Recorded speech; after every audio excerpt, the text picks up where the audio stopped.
foremost, you need to determine what's the scope of your shared services. If you're going for a global multifunctional shared services versus a specific function like human resources or finance or supply chain, that's probably going to drive your vendor selection a little bit differently. So first and foremost, determine your scope, and then you can go out and start to look at implementation vendors that best meet your needs.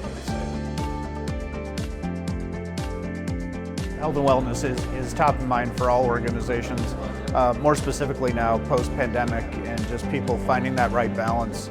So within my organization, we're really focused in on not so much on what can you individually do, but what can we as an organization do. Telling somebody, take more time to yourself puts the onus on them. So we're really trying to get to the root cause of what the issue is around employee engagement, empowering them to feel comfortable to speak up and say, time out, I don't really have the bandwidth to do this, and just really making it a safe space for them to feel comfortable to speak up.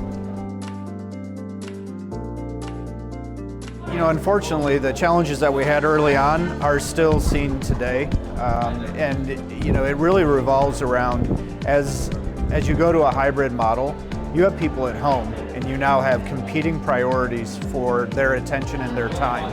And getting people to realize that you need to be able to have clear boundaries between what's going on at home versus what you need to be doing at work is of the utmost importance to a successful hybrid organization. And it's progressive, and getting people to realize that and continuing to reinforce that with folks. So it really comes down to helping to create clear boundaries between work and personal life.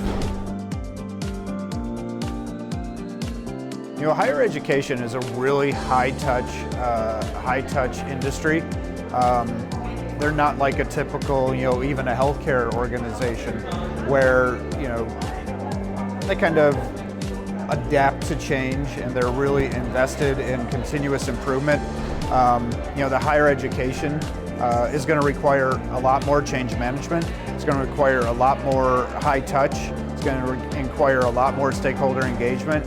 And you may not be able to implement what you would for a higher education organization that you would for, say, a healthcare organization, because they are going to have some different needs. So being flexible in your delivery of services is going to be really key. Yeah, I think the highlight really has just been meeting other folks in my industry. The knowledge sharing, the sessions that I've been to so far have been really enlightening and really changes, puts shared services and the progression of shared services in a different perspective.